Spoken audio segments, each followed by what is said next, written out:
Hello students, स्वागत है आपका आपके अपने यूट्यूब चैनल एजुका पे। तो स्टूडेंट्स, आज से हम शुरू करने जा रहे हैं वोकेबलरी की क्लासेस। जी दोस्तों, अक्सर दोस्तों क्या होता है कि वोकेबलरी की क्लासेस में टीचर जो होता है, जो फैकल्टी होता है, वो आपके ऊपर शब्द एक के बाद एक फेंकता जाता है। आप उनके मीनिंग नोट करते जाते हैं। बहुत से बहुत हुआ तो आपको एक एग्जाम्पल दे दिया। चलिए ठीक है, पहली क्लास में हमने 20-25 वर्ड्स याद कर लिए। फिर दूसरी क्लास में हमने कुछ याद कर लिए, तीसरी में कर लिए। चलो 1, 2, 3 क्लास तक आप झेल लोगे। चौथी पांचवी क्लास तक आने तक क्या होता है कि आप एकदम थक जाते हो क्लासेस से, बोरिंग लगती हैं क्लासेस और नींद आने लगती है। अब जो हमने 5 क्लासेस में जितने भी 100-150 वर्ड समझे होंगे ना, वो याद कर लें उतना ही बहुत है। आगे की क्लासेस का तो क्या ही याद रहता है। ऐसा क्यों होता है दोस्तों? क्योंकि क्या होता है कि जनरली हम वोकेबलरी क्लासेस में देखते हैं कि वर्ड फेंके जाते हैं, कोई रिलेशन नहीं होता, कुछ अंडरस्टैंडिंग नहीं होती कि वर्ड्स आखिर बन क्यों रहे हैं, इस वर्ड का ये मीनिंग क्यों हो रहा है। बस हमें कह दिया जाता है कि हमें रटने हैं वर्ड्स को। पर दोस्तों, जो हम स्टार्ट कर रहे हैं वोकेबलरी क्लासेस, इनमें ऐसा नहीं होगा। हम आपको बहुत ही इंटरेस्टिंग वे में, बहुत ही अच्छे तरीके से आपको समझाएंगे कि जो वर्ड है उसका मीनिंग ऐसा क्यों है, आखिर एक वर्ड इंग्लिश में बनता क्यों है। दोस्तों, मैं आपको एक बात बताता हूँ, आपको जान के थोड़ी हैरानी होगी कि ये जो लैंग्वेज है ना, इसमें ऐसा नहीं होता कि जब जिसका मन किया वो वर्ड का वो मीनिंग रख दिया। दोस्तों, हर वर्ड के पीछे कोई ना कोई कहानी होती है। हर वर्ड में जो कुछ वर्ड्स को जोड़कर बनाया जाता है हर वर्ड को, और उन सभी पार्ट्स का कुछ मतलब होता है। और इसी बेस पे हम अपनी क्लासेस को रखेंगे कि हर पार्ट का क्या मीनिंग है, वो वर्ड कहाँ से डिराइव हो रहा है। लैटिन भाषा जैसे आपने सुनी होगी, बहुत सारे वर्ड्स लैटिन भाषाओं से आते हैं। तो उस भाषा के बारे में हम समझेंगे, उस भाषा में कौन से वर्ड्स हैं जो कि इंग्लिश के में कन्वर्ट होकर इंग्लिश के नए नए वर्ड्स बना रहे हैं। तो चलिए दोस्तों, आज से हम वोकेबलरी की क्लासेस स्टार्ट करते हैं। मुझे उम्मीद है कि आपको बहुत मजा आएगा हमारी वोकेबलरी की क्लासेस में।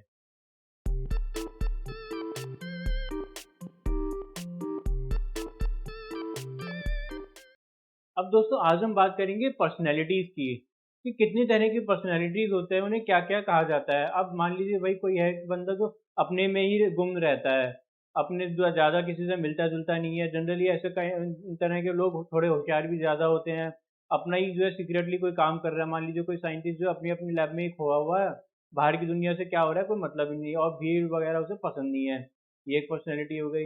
यह एक पर्सनैलिटी हो गई कि भाई एक बंदा है तो हर वक्त अपनी अपनी चलाता रहता है। जहाँ भी कोई पार्टी होगी ना, या कुछ भी हो रहा होगा, 4 लोग बात कर रहे हो ना, किसी भी टॉपिक के बारे में घुस जाएगा। मैं हूँ एक्सपर्ट, मैं बताऊंगा तुम्हें इस बारे में। मैं सबसे होशियार हूँ, मैं सबसे होशियार हूँ बस, और बाकी तो लल्लू है मेरे सामने। ये भी एक पर्सनैलिटी है। तो दुनिया भर की पर्सनैलिटीज होती है, उन सब के बारे में आज पढ़ने वाले हैं हम। तो सबसे पहले हम उठाते हैं ईगोइस्ट के बारे में। अच्छा दोस्तों, जो मैं वर्ड्स लिखते जा रहा हूँ ना, ये आपको ऐसे नहीं कि बस जो है एक कथा की तरह सुन लिया आपने, आपको याद हो गई दिमाग में, जो याद रहा ठीक, नहीं तो कोई बात नहीं, किया जा रहा है हमारा, है ना। तो ऐसा नहीं, ये आपको वर्ड को नोट करना है अपनी कॉपी में, फिर उसके मीनिंग को नोट करना है, और फिर क्लास खत्म होने के बाद ही आपको दोबारा सारे वर्ड्स पढ़ने हैं अच्छे से। ये आपको इंश्योर करना है कि जिस दिन क्लास हो रही है उसी दिन आपको पूरी क्लास के सारे वर्ड समझ में आ जाएं, याद हो जाएं। अब इगोइस्ट का क्या मतलब है? इगोइस्ट मतलब जिसे जो है, जिसने ये समझ लिया है कि मैं ही दुनिया हूँ, मुझे मुझसे ही मतलब है, मेरा ही भला होना चाहिए। Selfish basically. या फिर जिसे हम कहें कि actions are whose actions are for self benefit only. अपनी भलाई के लिए ही काम करेगा, दूसरे की भलाई से कोई मतलब नहीं। एक आपने डायलॉग सुना होगा ना, भगवान सबका भला करे, बस शुरुआत मुझसे करे। मतलब क्या हुआ कि भाई सबसे पहले मेरा मेरा भला कर दो, उसके बाद तुम्हें करना है भला करो मत करो कोई नहीं, बस मेरा भला हो जाए पर सबसे पहले। तो ऐसे टाइप के बंदों को कहा जाता है इगोइस्ट। ये हो गया हमारा आज का पहला वर्ड, आप इसको नोट कर लीजिए। अब आइए दूसरे वर्ड पे चलते हैं जो इसी से मिलता जुलता है, ईगोटिस्ट। अब आप नोटिस कीजिए, इगोइस्ट और ईगोटिस्ट में खाली टी का ही अंतर है, बाकी सब सेम है। तो दोस्तों, ईगोटिस्ट भी जो है ना, होता इगोइस्ट ही है, सेल्फिश होता है, सब कुछ जो अपने ही लिए सोचता है, वगैरह वगैरह बातें हैं सब। बट एक्स्ट्रा इसमें क्या फीचर आ गया है, जो टी है ना, इसकी वजह से बोस्टिंग करता है अपने बारे में। बोस्टिंग यानी कि जैसे मैंने आपको बताया भी था कि भाई ऐसी पर्सनैलिटी है जो कुछ भी हो रहा हो, 4 लोग जो है किसी दूसरे नए टॉपिक की बात कर रहे हो जिससे इसको कुछ मतलब नहीं, जानना नहीं, कुछ नहीं, घुस जाएगा, मैं हूँ एक्सपर्ट, मैं बताऊंगा आप सबको, आप सब तो लल्लू हो मेरे सामने। हर वक्त मैं यहाँ हूँ, मैं कल दुबई घूमने गया था, मैं आज गोवा घूमने गया था, मेरे पास इतना पैसा है, मेरे पास 4 गाड़ियां हैं, मेरे पास ये है, मेरे पास वो है, चाहे हो कुछ भी ना। बट फिर भी जो इस तरह के लोग होते हैं जो बड़ी बड़ी अपनी कहानियां सुनाते रहते हैं, इन्हें कहते हैं ईगोटिस्ट, बोस्ट अबाउट सेल्फ।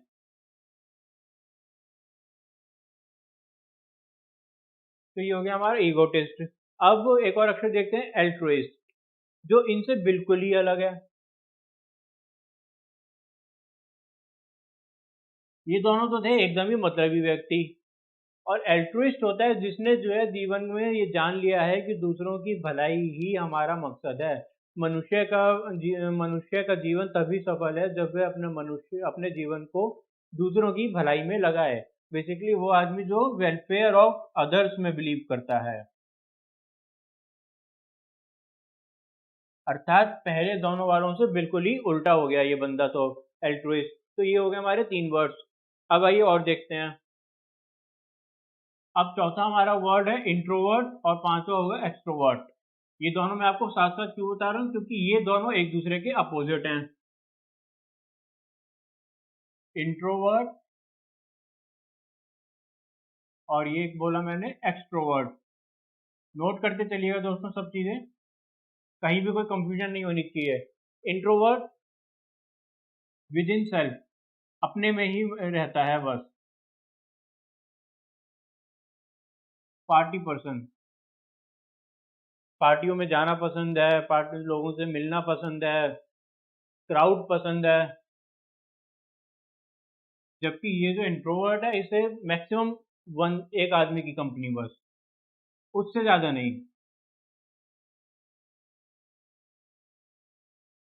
उससे ज्यादा तो इसके लिए भाई भीड़ हो गई। और इसे तो भीड़ बहुत ही पसंद है, जितने ज्यादा बंदे होंगे ना वो उतने ज्यादा अच्छा। इसे ऐसे बंदों को कहा जाता है लाइफ ऑफ द पार्टी। ये बंदे जो है, आप मान के चलिए कि सेल्स का काम बहुत बढ़िया करते हैं, या फिर जो है भाषण देने का काम बहुत बढ़िया करते हैं, नेतागिरी बहुत अच्छी करते हैं, सेल्स पॉलिटिशियंस।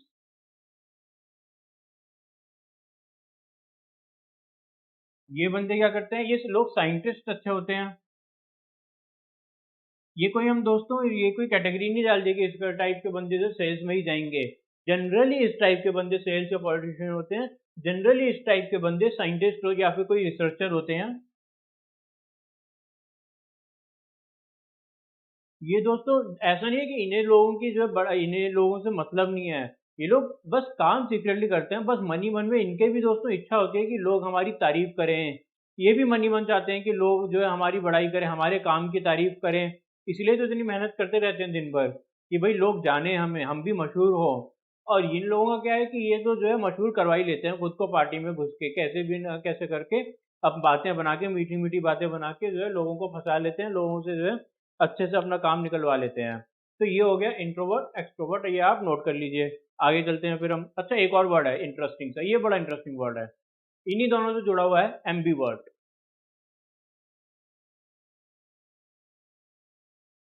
अब ये एम्बीवर्ट क्या चीज है? एम्बीवर्ट दोस्तों अलग ही टाइप का इंसान होता है। क्या होता है, ये कभी तो जो है इंट्रोवर्ट बन जाता है, और कभी तो माहौल या टाइम देख के एक्सट्रोवर्ट बन जाता है।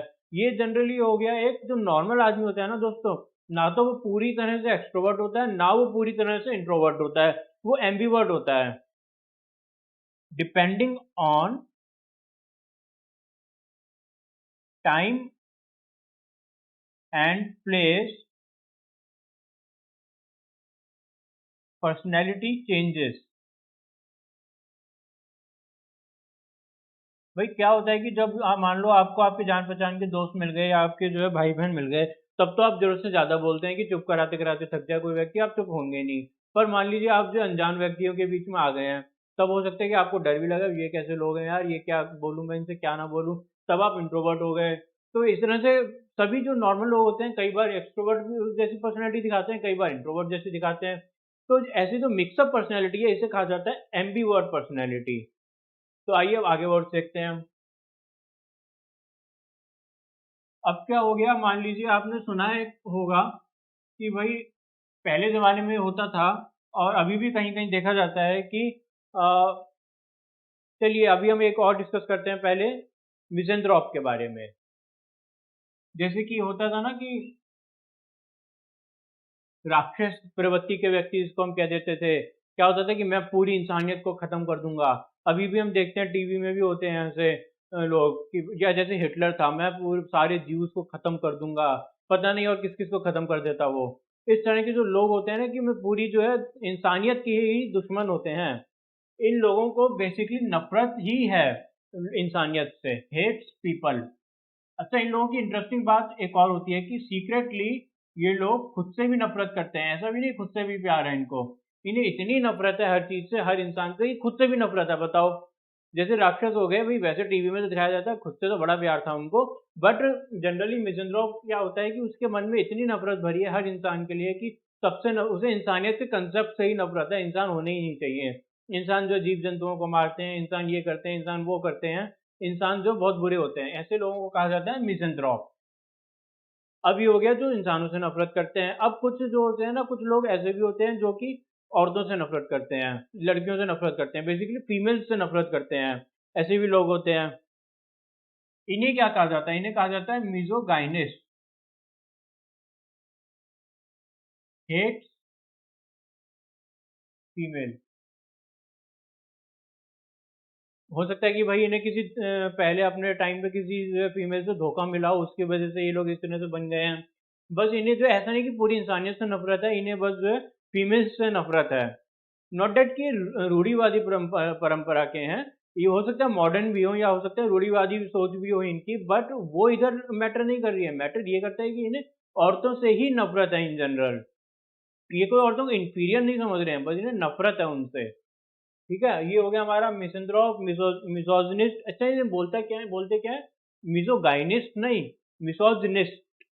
इसको जी वाई को जो है जे की तरह बोलिए आप, मिसोजिनिस्ट। ये हो गया मिसेंथ्रोप। साथ साथ बोलते भी जाइए इन अक्षरों को, ताकि आपकी प्रोनाउंसिएशन भी सुधरे। अब ऐसे ही हम पढ़ते हैं मिजोगैमिस्ट के बारे में। अब ये कौन लोग होते हैं? मिजोगैमिस्ट दोस्तों वो लोग हैं जिनको शादी से नफरत है। जी दोस्तों, इन्हें शादी करनी ही नहीं है, इन्हें जो है शादी का कंसेप्ट ही समझ नहीं आता। इन्हें प्यार से नफरत नहीं है, ये बात आप ध्यान रखिएगा। Do not hate love. इन्हें बस नफरत है तो कि कोई शादी नहीं। अगर दो लोग प्यार करते हैं तो आप ठीक है, प्यार करते हैं, पर उन्हें जो है फालतू के मैरिज के बंधन में क्यों बंधना है, इतनी सारी जिम्मेदारियां क्यों लेनी है? क्या है इनकी खास बात कि भैया इन्हें मैरिज से नफरत है, इन्हें प्यार से नफरत नहीं है, लड़कियों से भी नफरत नहीं है। ऐसे अपने जो काउंटर पार्ट हैं लड़कियों से या लड़के से, उनसे भी कोई नफरत नहीं है। बस नफरत है तो कि शादी नहीं करनी है। बस शादी का जो इंस्टीट्यूशन है, ये जो शादी का कंसेप्ट है, ये बकवास है, हमें इससे मतलब ही नहीं रखना है। तो ये हो गए हमारे मिसोजिनिस्ट। अब एक और हम एग्जाम्पल लेते हैं एस्थेटिक का। अब ये लोग कौन से होते हैं दोस्तों? एस्थेटिक मतलब दोस्तों, जिसने जो है जीवन का सच जान लिया है कि जीवन में सादा जीवन, सादा खाना, सादा रहना ही परम सत्य है और कुछ सत्य नहीं है। तो बेसिकली सिंप्लिसिटी, लिव्स विद, ना सिर्फ सिंप्लिसिटी बल्कि अटर सिंप्लिसिटी। जैसे होता था ना, पहले साधु संत लोग होते थे, अब के साधु संत तो ऐसे ही होते हैं, बट पहले के साधु संत तो वही सच में जो होते थे एस्थेटिक के, यानी कि एकदम जो है संन्यास टाइप, संन्यास ले लेते थे और जीवन से, और कोई भी सुख जीवन का नहीं भोगते थे, कोई भी अच्छा खाना अच्छा पहनना नहीं, सादे कपड़े पहनने और सिंपल से जो है खाना खाना, कोई ज्यादा स्वाद में बिलीव नहीं करना, ज्वेलरी में बिलीव नहीं करना, ज्यादा प्रॉपर्टी वगैरह में बिलीव नहीं करना। इस तरह के लोगों को कहा जाता था एस्थेटिक। अब दोस्तों, जैसा हमने आपको स्टार्टिंग में बताया था, एक शब्द होता है इगोइस्ट, और आपसे वादा किया था कि हम आपको बताएंगे कि हर शब्द कैसे बनता है। अब ये ईगो वर्ड पे नोटिस कीजिएगा दोस्तों, ईगो का क्या मतलब होता है? आपने सुना होगा कि ये बात उसकी ईगो पे आ गई। अब जब बात ईगो पे आ गई तो वो तो छोड़ने से रहा। ईगो का क्या मतलब होता है दोस्तों? ईगो का मतलब होता है सेल्फ, खुद। ईगो का मतलब होता है मैं खुद। इसीलिए जब हमने बोला कि इगोइस्ट यानी कि सेल्फिश, जो आदमी खुद की ही बात करता रहे, खुद के ही बारे में सोचता रहे, वो इगोइस्ट। और जो खुद की बातें करता रहे वो ईगोटिस्ट। ईगोटिस्ट, ये ईगोइस्ट में हमने टी लगा के ईगोटिस्ट जो बनाया है, तो ये क्या डिफरेंस आया दोस्तों? ये जो टी है ना दोस्तों, ये टिस्ट जो है, ये टॉक को रिप्रेजेंट कर रहा है। एक तो हो गया ईगोइस्ट जो सेल्फ के बारे में सोचता रहे, ईगोटिस्ट जो ईगो के अपने यानी कि अपने बारे में बातें करता रहे। तो ये जो टिस्ट है ये टॉक को रिप्रेजेंट कर रहा है। और ईगो, अब आपको ये देखने की जरूरत नहीं है, आप बताइए ईगो का क्या मतलब होता है? सेल्फ, ये बात आपको समझ आ गई। और ईगोइस्ट मतलब जो अपने बारे में सोचे। अब दोस्तों एक और आगे बढ़ते हैं हम। ईगोटिस्ट मतलब, टिस्ट मतलब हमने आपको बता दिया टॉक, तो यानी कि जो अपने बारे में बात करें। अब एक और चीज देखते हैं, ईगोसेंट्रिक। अब ईगोसेंट्रिक ईगोइस्ट से ही जुड़ा हुआ है दोस्तों। ईगोइस्ट तो ठीक है, सेल्फिश हो गया, बार बार हम इस बात कह रहे हैं, बट ईगोसेंट्रिक क्या हुआ? ईगोसेंट्रिक मतलब जो खुद को सेंटर ऑफ द वर्ल्ड मान ले। क्योंकि दोस्तों ईगो तो हो गया, सेंट्रिक जो है सेंट्रम वर्ड से बना हुआ है। इस बात को आप ध्यान रखिएगा, ये लैटिन वर्ड है सेंट्रम, जिसका मतलब है सेंटर ऑफ द सेंटर। जो बंदा खुद को सेंटर ही मान ले, वो सोचिए कितना बड़ा सेल्फिश होगा कि भाई पूरी दुनिया का सेंटर ही मैं हूं, सब मेरे लिए भलाई करो, मेरा काम करो सबसे पहले। तो हम कह सकते हैं कि egocentric extreme form of egoist हो गई, एक्सट्रीम इगोइस्ट। ठीक है, ये हो गया ईगोसेंट्रिक, यानी कि जो जो आप ईगो को सेंटर में रखे, यानी कि अपने आप को सेंटर में रखे। अब एक और वर्ड देखते हैं हम, ईगो मैनियक।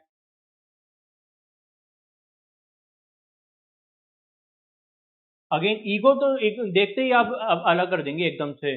अब सेंट्रिक देखते ही आप समझ जाएंगे सेंटर की बात हो रही है। अब मैनिएक भी आप दोस्तों ऐसे ही समझिए, क्योंकि मैनिएक बहुत कॉमन वर्ड है, बहुत जगह हमने देखेंगे इसको। मैनिएक मतलब दोस्तों पागल, मैड। सोचिए अब वो कैसा बंदा होगा जो जो है पागल होगा अपने लिए।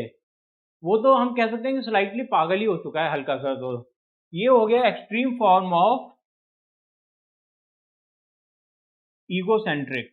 ईगोसेंट्रिक ठीक था, खुद को दुनिया का सेंटर मान रहा था, बट ईगोमैनिएक तो जो इतना पागल हो चुका है कि सिर्फ अपने ही अपने बारे में सोच रहा है, अपने लिए पागल हो चुका है, इस हद तक जो है वो अपने लिए सोच रहा है। तो आप समझे कि जब भी मैनिएक आ जाए तो आप एकदम से एक्सट्रीम फॉर्म में चले जाइए कि ये तो जो है पागलपन की हद तक कुछ काम हो रहा है। तो मैनिएक यानी कि पागलपन हो गया। अब ये हो गया हमारा ईगो, इससे ईगो और इससे जुड़े हुए सारे वर्ड्स। अब हमने एक वर्ड जुड़ा था, सुना था, एल्ट्रुइस्ट। याद होगा आपको, एल्ट्रुइस्ट क्या होता है ये? पहले तो हम आपकी जरा रिवीजन देख लें कितना आता है आपको। एल्ट्रुइस्ट हमने क्या बताया था आपको? एल्ट्रुइस्ट मतलब जो दूसरों के लिए काम करे, वेलफेयर ऑफ अदर्स। आइए अब वापस इधर, ये जो एल्ट्रू है ना वर्ड, ये बना है ऑल्टर से। अब ऑल्टर का मीनिंग तो आप सबको मालूम होगा पहले से ही। ऑल्टर का क्या मीनिंग हो गया दोस्तों? ऑल्टर मतलब दूसरा, बदल। जैसे आप कहते हैं ना मेरी ड्रेस ऑल्टर करवानी है मुझको, यानी कि मेरी ड्रेस में कुछ चेंज करवाना है मुझे। ऑल्टर मतलब दूसरा भी कह सकते हैं आप, अदर या फिर चेंज। तो सोचिए भाई हमने क्या बोला कि जो जो दूसरों के लिए जिए, तो भाई अपने आप ही क्लियर हो गया दूसरों के लिए जिए, तो यानी कि ऑल्ट्रॉइस्ट। ऑल्ट, जब एल्टर है, ये एल्टर क्योंकि लैटिन का वर्ड है ऑल्टर, तो इसको चेंज करके हमने इंग्लिश में ऑल्ट्रोइस्ट कर दिया। ठीक है, ये हो गया दूसरों के लिए जीने वाला। अब ऐसे ही देखते हैं ऑल्ट्रेशन। जब हम कहते हैं दोस्तों कि हमें ड्रेस में कुछ चेंजेस करवाने हैं अपने, या अपना हमारा जो प्लान है उसमें कुछ चेंज हो गया है कि भाई ये राइड हमें नहीं मिल रही है, हम कहीं घूमने जा रहे थे, ये वाली जगह तो क्लोज हो गई है, ये नई चीज खुल देखने को मिल रही है आजकल। इसमें जो प्लान में हम चेंजेस करते हैं ना दोस्तों, वो भी ऑल्टर वर्ड से ही बना है, उसे कहते हैं ऑल्ट्रेशन। तो यानी कि changes in plan, plot, etcetera. ठीक है, ये हो गया हमारा ऑल्टरेशन। एक और वर्ड क्या होता है? ऑल्टरकेशन। तो सबसे पहले तो आप समझ गए हैं कि ऑल्टर देखते ही दूसरा मीनिंग है इसका। ऑल्टरकेशन में केशन का क्या मतलब है दोस्तों? Thought process. मतलब कि क्या कहा मैंने कि भाई जो व्यक्ति है दूसरा, उससे हमारे विचार नहीं मिल रहे हैं। अब क्या होता है कि दो अलग अलग विचारों वाले जो व्यक्ति हैं जब वो साथ में बैठेंगे और चर्चा भी करेंगे ही, अब दो व्यक्ति साथ में बैठे हैं तो। और जब चर्चा होंगी और उनकी जो विचार आपस में मिलेंगी नहीं तो फिर लड़ाइयाँ भी होंगी। तो ऑल्टरकेशन का मतलब हो गया कि verbal fight because of mismatch of thoughts. Verbal fight, हाथापाई नहीं दोस्तों, ध्यान रखना, ये हाथापाई की बात नहीं हो रही है। ऑल्टरकेशन मतलब वर्बल फाइट, मुंह जवानी लड़ाई, जवान जोरी भी जिसे हम कह देते हैं, आपस में जो है बातों से लड़ाई, ये नहीं कि हाथापाई मारपीट शुरू कर दी, नहीं वो नहीं। अच्छा, इसी तरह से अब हो गया हमारा ऑल्टर ईगो, एक और वर्ड भी लेते हैं। अब आइए दोस्तों, अब इसका तो मुझे लगता है मुझे मतलब बताने की जरूरत ही नहीं है, देखते हैं कैसे। ऑल्टर मतलब दूसरा, ये तो हो गया। ईगो मतलब सेल्फ, मतलब मेरे जैसा दूसरा। इसका क्या मतलब हुआ, मेरे जैसा दूसरा, यानी कि जो दूसरा बंदा है वो बिल्कुल मेरे जैसा है ना। ये तो हमें जो है डिक्शनरी देख उठा के देखने की जरूरत ही नहीं है। ऑल्टर का मतलब मालूम हो गया, ईगो का मतलब मालूम हो गया, तो अब क्या सोच रहे हो, बता दो, कह दो भाई, जो मेरे जैसा दूसरा, यानी कि same thought process, same thought process of two person. तो ये हो गया हमारा ऑल्टर ईगो। अब दोस्तों, आप कौन से हाथ से लिखते हैं, मैं ये क्यों पूछ रहा हूँ, क्योंकि हो सकता है कि जिस आप अगर राइटी हैं या लेफ्टी हैं, इसी से हमें पता चल जाए कि आप होशियार हैं या बेवकूफ़ हैं। है ना, एक बहुत अजीब सी बात दोस्तों। पर दोस्तों, यही अजीब सी बात तो हमारे पास्ट में हमारे एंसेस्टर्स जो है माना करते थे। क्या मानते थे कि जो व्यक्ति राइटी हैं वो तो एक नॉर्मल व्यक्ति है, हो सकता है होशियार हो सकता है नॉर्मल हो, पर जो दोस्तों लेफ्टी है ना, वो तो पक्का ही बेवकूफ़ है। बल्कि आपने देखा होगा कि जो हमारे पेरेंट्स हैं, कई बार वो हमें पहले कहा करते थे कि भाई सीधे ही हाथ से लिखो, लेफ्ट हाथ से लिखने, कई जो लेफ्टी लोग होते हैं उन्हें बहुत आती है ये प्रॉब्लम कि उन्हें लेफ्ट हैंड से लिखने ही नहीं दिया जाता, कि भाई आपको तो राइट हैंड से लिखना सीखना ही पड़ेगा, जबकि वो ये नहीं समझ पाते कि ये हमारा जेनेटिक है। अगर हम लेफ्टी हैं तो लेफ्टी हैं, कोई बात नहीं है। अच्छा, कुछ आपने सुना है कि ऐसे भी लोग होते हैं जो दोनों ही हाथों से लिख लेते हैं, जी दोस्तों, ऐसे भी लोग होते हैं। अब ऐसे तो वो तो कुछ क्या सुपर ही हो गए, बट हम किस हाथ से लिखते हैं इससे कोई फर्क नहीं पड़ता कि हम कितने होशियार हैं या नहीं हैं। बट फिर भी पुराने जमाने में लोग मानते थे, अब ठीक है मानने दो, कोई बात नहीं, वो जमाना तो अब चला गया। बट उस जमाने ने कुछ छाप छोड़ दी है आज के इस टाइम पे। वो छाप क्या है दोस्तों, कुछ वर्ड्स जैसे डेक्स्टर। डेक्स्टर का मतलब होता है दोस्तों जो सीधे हाथ से लिखे, राइट हैंड होता है डेक्स्टर का मतलब। अब डेक्स्ट्रस क्या हो गया, तो इंटेलिजेंट पर्सन। तो यही मैं बात कर रहा था दोस्तों कि ठीक है वो जमाना चला गया, उस जमाने की बातें चली गई, बट कुछ छाप तो रह ही जाती है, और यही वो कुछ वर्ड जो हम सीखेंगे वही पुराने जमाने की हमारी छाप है, सीधे हाथ और उल्टे हाथ को लेके कंफ्यूजन की। तो हम कह देते हैं कि भाई जब भी कोई चीज सीधे हाथ को रिप्रेजेंट कर रही है तो उसका मतलब होशियार है, अच्छा है, बढ़िया है। तो डेक्स्टर का मतलब राइट हैंड होता है, तो डेक्स्ट्रस मतलब इंटेलिजेंट पर्सन हो गया। आपने बहुत लोगों ने देखा सुना भी होगा कि बचपन में एक कार्टून आया करता था जिसमें एक कैरेक्टर था डेक्स्टर, जो कि बहुत एक साइंटिस्ट था, बहुत इंटेलिजेंट साइंटिस्ट बच्चा था। तो वो डेक्स्टर वर्ड भी यहीं से उठाया है कि दोस्तों डेक्स्टर मतलब एक एक्सट्रीम इंटेलिजेंट पर्सन। तो ये हो गया हमारा डेक्स्ट्रस। अच्छा, अब मैं आपसे बात कर रहा था एम्बी डेक्स्ट्रस की। एम्बी डेक्स्ट्रस, इसका क्या मतलब हुआ, इसका मतलब हुआ दोस्तों जो दोनों हाथों से लिख सके, right, one who can write with both hands. ये हो गया हमारा एम्बीडेक्स्ट्रस। ये तो हो गई हमारी बातें सीधे हाथ की। अब उल्टे हाथ की बात कर लेते हैं। उल्टे हाथ को क्या कहा जाता है, सिनिस्टर, लेफ्ट हैंड। नोटिस कीजिएगा दोस्तों, सिन वर्ड भी आ रहा है इसमें। सिन का मतलब आप सब जानते हैं बुरा होना, एविल होना, तो सिनिस्टर मतलब भी वही हो गया, something which is threatening, which is evil. और ये सिनिस्टर वर्ड आया कहां से है, ये सिनिस्टर वर्ड आया है लेफ्ट हैंड से, थ्रेटनिंग या फिर एविल। इसी तरह दोस्तों एक और वर्ड होता है गॉश। गॉश का क्या मतलब है, गॉश मतलब भी लेफ्ट हैंड है, और क्योंकि अब जैसे ही मैंने बोला गॉश मतलब लेफ्ट हैंड है तो आप समझ गए कि इसका मतलब भी कुछ एविल टाइप का ही है। गॉश और सिनिस्टर में कुछ तो हमें डिफरेंस रखना पड़ेगा ना। सिनिस्टर तो हो गया सिन से बना हुआ। जब भी आप सिन देखेंगे अब आप समझ जाएंगे कि सिन मतलब लेफ्ट हैंड, मतलब कि थ्रेटनिंग, एविल, कुछ बहुत बुरा। गॉश मतलब होता है क्लमजी, मतलब कि मेसी, कुछ जो कि एकदम जो है संयोजित ढंग से ना किया हुआ काम हो। क्लमजीनेस, कोई आदमी जो कि अपने थॉट प्रोसेस में किसी से बात कर रहा है या फिर तो क्लियर नहीं है, बहुत ही क्लमजी थॉट प्रोसेस उसका, कभी कुछ बोलता है फिर कुछ बोलता है, कभी तो किसी चीज को अच्छा बोल रहा है फिर उसी चीज को बुरा भी बोल रहा है उसी टाइम पे ही। जो सोशली क्लमजीनेस है, नॉट फिजिकली, ऐसा वाला बंदा नहीं जो कभी इधर चला कभी उधर चला, कभी इधर टहल रहा है कभी उधर टहल रहा है, वो नहीं। फिजिकली नहीं, अपने थॉट प्रोसेस में जो क्लमजीनेस दिखाते हैं जो पर्सन, उन्हें कहा जाता है गॉश। और जो आइडियाज क्लमजी होते हैं कि भाई ये तो क्लियर ही नहीं हो रहा है, इसका तो कोई एंड ही नहीं है। किसी, मान लीजिए आपने कोई प्रोजेक्ट बनाया है तो समझ में ही नहीं आ रहा कहना क्या चाह रहे हो भैया, तुम चाह क्या रहे हो, कंपनी की सेल बढ़ेगी कैसे, हम ये प्रोडक्ट लॉन्च करें ना करें, हम इसका क्या कलर रखें क्या ना रखें। तो जो थॉट प्रोसेस क्लियर ही ना हो उसे कहा जाता है गॉशरी, क्लमजी थॉट प्रोसेस। चलिए मैं इसको लिख देता हूँ, क्लमजी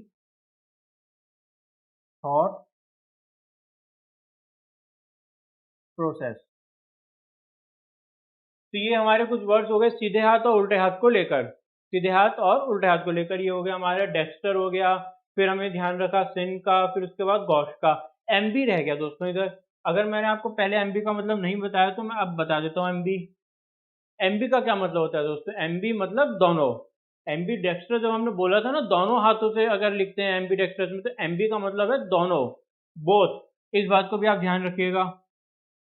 अच्छा, वे आपको ये पढ़ा भी था हमने अभी तो थोड़ी देर पहले, जो इंट्रोवर्ट होते हैं फिर वो एक्सट्रोवर्ट होते हैं, फिर उसमें एम्बीवर्ट भी आ रहा था। एम्बीवर्ट यानी कि दोनों, कभी ये हो गया कभी वो हो गया, तो एमबी भी उधर भी यही मतलब था कि बोथ। अब कुछ और मीनिंग्स, कुछ और वर्ड देखते हैं दोस्तों। अब दोस्तों अभी तो हमने सीधे हाथ उल्टे हाथ की बात करी थी, अब हम बात करेंगे आदमी और औरतों की, मेल्स एंड फीमेल्स की। अब ये भी एक रूढ़िवादी सोच ही है कि मेल्स ज्यादा इंटेलिजेंट होते हैं फीमेल्स के मुकाबले। अगेन ये सोच अब धीरे धीरे खत्म हो रही है, बट छाप तो इसकी भी पड़ गई है हमारे वर्ड्स पे, जैसे कि देखते हैं आइए। एड्रॉइट, इसका क्या मतलब होता है एड्रॉइट का? इसका मतलब होता है दोस्तों, वो बंदा जो बहुत ही होशियारी से, cleverly gets out of spots. मतलब कि वो बंदा तो अगर फंस फंसा भी जाए कहीं पे तो बहुत ही होशियारी से अपना दिमाग लगा के बाहर निकल जाए किसी भी समस्या से। ये जो एड्रॉइड वर्ड है बना कैसे है? एंड्रोस से। चतुर, ये एंड्रोस यानी कि मेल, यहाँ से निकल कर आया है ये एड्रॉइड। क्लेवर, एड्रॉइड का मतलब बहुत शार्प भी होता है, शार्प या फिर क्लेवर, जो कि बहुत प्रॉब्लम से, किसी प्रॉब्लम से अपना निकल कर आ जाए। तो अब आप ध्यान रखिएगा जब भी आप एड्रॉइड से कोई बड़ा जुड़ा हुआ शब्द देखें तो समझ जाइएगा या तो शार्प है या बहुत ज्यादा क्लेवर है, दोनों ही मैं मीनिंग यहाँ पर लिख देता हूँ। ये नहीं कि ए आ गया तो आप जो ड्रॉइड को तो शार्प समझ लें और ए को जो है हटा के जो है मान लें नॉट शार्प, नहीं। एड्रॉइड में जिसमें ए भी इंक्लूडेड है, एड्रॉइड का मतलब शार्प है, क्योंकि जनरली दोस्तों क्या होता है कि जब स्टार्टिंग में ए आ जाता है तो उसका मतलब नो होता है इंग्लिश में मीनिंग। पर इधर ड्रॉइड का मीनिंग शार्प नहीं है, इधर एड्रॉइड का मीनिंग शार्प है, ये बात को आप ध्यान रखिएगा। अब ये आप नोट कर लीजिए एड्रॉइड वर्ड। इसके बाद हम चलते हैं एंड्रोस से ही जुड़े हुए कुछ मतलब देख लेते हैं, जैसे कि एंथ्रोपोलॉजी। एंथ्रोपोलॉजी, इसका क्या मतलब है एंथ्रोपोलॉजी का? इसका मतलब है दोस्तों study of human race. Study of human race, जैसे कि हमने कहा कि मेल्स जो है वो डोमिनेंट सोसाइटी है, ये हमारी मेल डोमिनेंट सोसाइटी, और मेल्स के रूप में ही हम जो है डिनोट करते हैं हमारी ह्यूमन रेस को, तो इसलिए एंथ्रो हमने यूज किया। एंथ्रो से बना हुआ जो एंथ्रो वर्ड है ये रिप्रेजेंट कर रहा है ना सिर्फ मेल्स को बल्कि पूरे ह्यूमंस को, सभी ह्यूमन रेस को जो स्टडी कहा जाता है उसे एंथ्रोपोलॉजी है कहा जाता है। और जो पॉलोजी वर्ड है ये दोस्तों स्टडी को रिप्रेजेंट करता है, जिसके जिसके भी पीछे पॉलोजी लग जाए उसका मतलब, ऑलोजी लग जाए बल्कि, सिर्फ कोई भी जरूरी नहीं है, ऑलोजी लग जाए जिसके भी पीछे, उसका मतलब कि किसी चीज की स्टडी की जा रही है, एंथ्रोपोलॉजी। अब इसी तरह एक मीनिंग एक और होता है वर्ड, जैसे हमने पहले पढ़ा था ना मिजेंथ्रोप, क्या था उसका मतलब कि वो जो सबसे नफरत करता है, ह्यूमन रेस से ही, एग्जिस्टेंस से ही नफरत है ह्यूमन रेस के। अब इसका ठीक अपोजिट होता है फिलैंथ्रोप।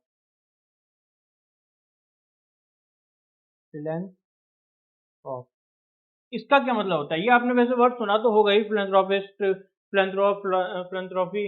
इसका क्या मतलब होता है कि वो व्यक्ति जो ह्यूमन रेस से इतना प्यार करता है कि इसके ह्यूमंस की भलाई के लिए अपना बहुत बड़े फाइनेंशियल कंट्रीब्यूशन या टाइम एंड एनर्जी देने को तैयार है। फिलेंथ्रोपी जनरली लोगों, अमीर लोगों को कहा जाता है, रिच पीपल। ऐसा नहीं है कि पुअर अगर डोनेट करें तो वो अच्छा काम नहीं होता, या पुअर डोनेट नहीं कर सकते कुछ भी, या पुअर अच्छा काम नहीं कर सकते, बट ये है कि philanthropy poor, philanthropy rich people के लिए शब्द बना है, जो rich people contribute huge money for Mankind. जब आप एक साइजेबल अमाउंट ऑफ मनी देते हैं, एक अच्छा खासा मनी, जिससे बहुत बड़ा कुछ अच्छा काम किया जा सके, जैसे कि कोरोना के टाइम पे बहुत सारे फिलैंथ्रोपिस्ट ने बहुत सारा मनी डोनेट किया था ताकि कोरोना से लड़ाई करने में मदद मिले। उसी तरह का जो साइजेबल डोनेशन होता है, 20 करोड़, 25 करोड़, 5 करोड़, 100 करोड़, इसको कहा जाता है फिलैंथ्रोपी। जैसे कि एक बहुत बड़े फिलैंथ्रोपिस्ट को हम जानते ही हैं, अजीम प्रेम जी हो गए, रतन टाटा हो गए, ये सभी बहुत बड़े बड़े फिलैंथ्रोपिस्ट हैं। या फिर बिल गेट्स, मेलिंडा गेट्स हो गए। तो ये हो गया हमारा फिलैंथ्रोपी। अब जब फिलैंथ्रोपी की बात कर ही रहे हैं हम, अच्छा इसमें एक और बात समझने की, एंथ्रोप तो रिप्रेजेंट कर रहा है ह्यूमन रेस को, और फिल वर्ड क्या रिप्रेजेंट कर रहा है, ये बात आप ध्यान रखिएगा दोस्तों। जैसे आपने याद कर लिया है ना कि एंड्रोस का मतलब मेल है, वैसे ही आप याद कर लीजिए कि फिल का मतलब गुड, लाइक करना, अच्छा है। फिल का मतलब अच्छा, कि जब आप अच्छा फील करें, या फिर आप किसी को पसंद करें, या फिर आप कुछ आपने कुछ अच्छा काम करा, तब फिल का यूज होता है। एंथ्रोपी यानी कि ह्यूमन रेस के लिए कुछ अच्छा करना तो फिल एंथ्रोपी, कुछ बुरा करना तो मिस एंथ्रोपी। अब जैसे कि हम मिस को भी उठा लेते हैं, मिस एंथ्रोपी यहीं पर लिख देते हैं, मिस एंथ्रोप। तो ये मिस वर्ड है ना, ये इसका मतलब हो गया बैड, हेट। ठीक है दोस्तों, ये हो गया। अब एक और वर्ड हम देखते हैं, ये हम हटा देते हैं यहाँ से सब। मुझे उम्मीद है कि आपने नोट कर ली होगी, एड्रॉइड को भी, एंड्रॉस भी समझ गए होंगे, एंथ्रोपोलॉजी समझ गए होंगे, फिर आप फिलैंथ्रोप और मिसएंथ्रोप की तो हमने बात पहले कर ही ली थी। अब हम एक बात करते हैं मोनोगैमी की। जैसे हमने पहले पढ़ा था ना, मिसोगैमिस्ट, उसका क्या मतलब था? जो कि शादी के कंसेप्ट से ही नफरत करे। आइए उसी वर्ड को उठाते हैं पहले, मिसोगैमिस्ट। तो ये जो मिसोगैमिस्ट है दोस्तों, इसका क्या मतलब होता है? गैमिस्ट का मतलब हो गया शादी, वेडिंग। वेडिंग नहीं, इनफैक्ट मैरिज।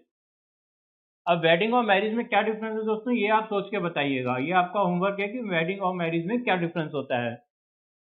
और मीजो का क्या मतलब है? जैसे कि हमने अभी डिफरेंस डिस्कस किया ही, हेट करना। अब गैमिस्ट का हमें जब मैरिज पता चल गया है, तो मैं आपको एक और वर्ड देता हूँ, मोनोगैमी। मोनोगैमी का क्या मतलब हुआ दोस्तों? मोनो मतलब क्या होता है, उससे पहले आप ये समझिए, मोनो मतलब हमेशा ही सिंगल रहेगा। ये जो मोनो वर्ड है, इसका मतलब होता है सिंगल। इसी तरह एक वर्ड होता है पॉलीगैमी।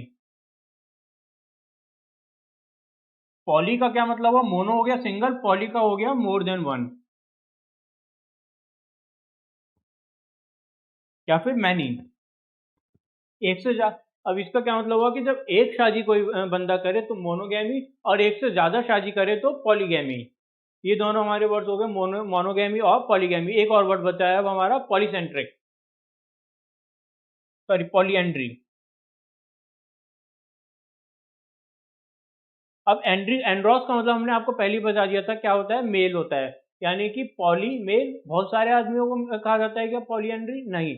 पॉलीएंड्री का दोस्तों आपको थोड़ा ध्यान रखना है इधर कि when one women marries more than one person, one male. क्या बोला हमने? कि जब कोई वुमेन एक से ज्यादा मेल से शादी करती है, जैसे द्रौपदी हो गई जिसने 5 पांडवों से शादी की थी, तो इस प्रथा को पॉलीएंड्री कहा जाता है, जहां पर एक से ज्यादा हस्बैंड हो। तो ये दोस्तों, इसी के साथ आज के हमारे सभी वर्ड्स कंक्लूड कर दिए हमने। और मुझे उम्मीद है कि आपको इस क्लास में मजा भी आया होगा, सारे वर्ड्स आपको ना सिर्फ समझ में आ गए होंगे, कि बल्कि अभी से ही याद भी होने लग गए होंगे। ज्यादातर तो आपको याद हो ही गए होंगे। बस अब आपको करना क्या है कि क्लास खत्म होने के बाद सिर्फ खत्म, इस क्लास को यहीं छोड़ नहीं देना है। फिर दोबारा आपको सारे वर्ड्स लिख के प्रैक्टिस करनी है, तभी आपको ये वर्ड्स याद होंगे। तो दोस्तों अगर आपको कोई भी डाउट है या जो हमने आज की क्लास में वर्ड सिखाए ये कुछ समझ नहीं आया इनमें, तो आप हमें कमेंट सेक्शन में बताइए, या आपके मन में कोई डाउट चल रहा है किसी नए वर्ड को लेकर, तो भी आप बताइए हमें, हम आपके डाउट को क्लियर करेंगे। साथ ही दोस्तों जो हमने आपको होमवर्क दिया है वेडिंग वर्सेस मैरिज का, इसका डिफरेंस भी आप हमें कमेंट सेक्शन में लिख के बताइएगा। अगर आपको हमारी आज की क्लास पसंद आई तो स्टूडेंट्स मैं आप सबसे उम्मीद करूंगा कि आप हमें हमारी वीडियो को लाइक करेंगे और शेयर करेंगे। साथ ही दोस्तों अगर आपने हमारी वीडियो को अभी तक सब्सक्राइब नहीं किया चैनल को, तो सब्सक्राइब करें और साथ ही दिए गए बेल आइकन पर क्लिक करें ताकि हमारी टाइमली अपडेट्स आपको मिलती रहें। Thank you.